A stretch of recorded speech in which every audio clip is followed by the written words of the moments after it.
सांगली जिल्ह्यासह राज्यातील 14,235 ग्रामपंचायतीची मुदत येत्या फेब्रुवारी महिन्याच्या अखेरपर्यंत संपत आहे.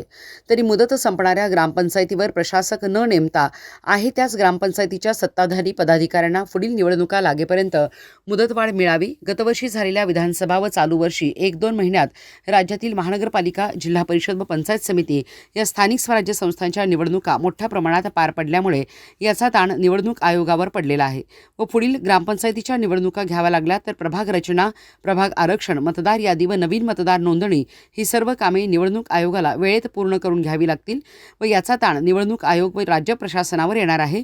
म्हणून निवडणुकीला 8-9 महिने विलंब होऊ शकतो. त्यामुळे राज्यातील या सर्व गावगाड्यातील विकास कामावर याचा परिणाम होऊ शकतो व या गावातील विकास कामे थांबू शकतात. म्हणून राज्य सरकार निवडणुका पुढे ढकलण्याचा विचार करत आहे. म्हणून राज्य सरकारला व जिल्हा प्रशासनाला विनंती आहे की या निवडणुका लवकरात लवकर वेळेत घ्या, अन्यथा निवडणुका लांबणीवर टाकणार असाल तर आहे याच सत्ताधारी पदाधिकाऱ्यांना पुढील निवडणुका लागेपर्यंत मुदतवाढ वाढवून द्या. त्यामुळे गावातील विकास कामे थांबणार नाहीत व राज्य सरकारचे सुरू असलेल्या मुख्यमंत्री समृद्ध पंचायत राज अभियानास पुढे गती मिळेल व आहे ते विकास कामे यापुढे सुरू राहतील. राज्य सरकारने गांभीर्याने विचार करावा अशी मागणी सरपंच सेवा संघाचे जिल्हाध्यक्ष भगवानदास केंगार यांनी जिल्हाधिकारी यांच्यामार्फत राज्य सरकारला निवेदनाद्वारे केली आहे.